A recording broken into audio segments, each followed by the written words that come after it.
Bonjour ou bonsoir et bienvenue sur un nouvel épisode de la Pause Podcast. On se retrouve aujourd'hui pour explorer une histoire pleine d'innovation et de détermination, celle de Hewlett-Packard, fraîchement relancée dans notre mémoire collective. Imaginez-vous assis dans un confortable fauteuil, une douce lumière vous entourant, alors que nous plongeons ensemble dans l'univers fascinant de cette entreprise emblématique. Au début, en 1939, dans un garage modeste de Palo Alto, deux jeunes ingénieurs, Bill Hewlett et Dave Packard, commencent à donner vie à un rêve.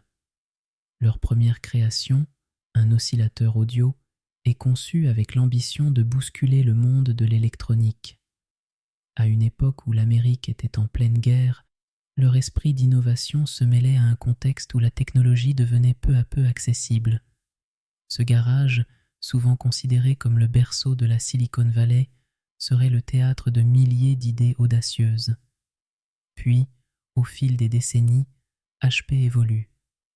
Dans les années 1960, la société se diversifie, en intégrant des technologies comme les calculatrices et les premiers ordinateurs personnels. Les années 1980 marquent une nouvelle ère avec la célèbre imprimante à jet d'encre. Chaque étape, chaque produit marquant ces évolutions, transforme HP en un acteur incontournable du secteur technologique. Mais tout n'a pas toujours été un long fleuve tranquille. En 2002, le fameux « scandale de l'espionnage » où des membres de la direction ont été accusés d'espionner des journalistes, a secoué l'entreprise, mais ils ont su en sortir plus forts. Aujourd'hui, HP continue d'être une référence dans le monde des technologies, se réinventant sans cesse pour répondre aux enjeux d'un monde numérique de plus en plus exigeant.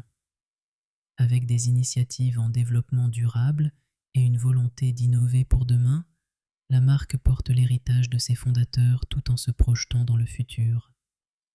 Saviez-vous que l'icône de HP, le logo, a été redessiné plusieurs fois, mais le premier dessin graphique a été simplement un trait de crayon sur un coin de cahier par Davis Packard?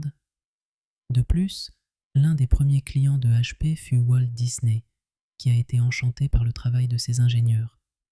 Ce partenariat a eu un impact significatif et a ouvert de nombreuses portes pour HP.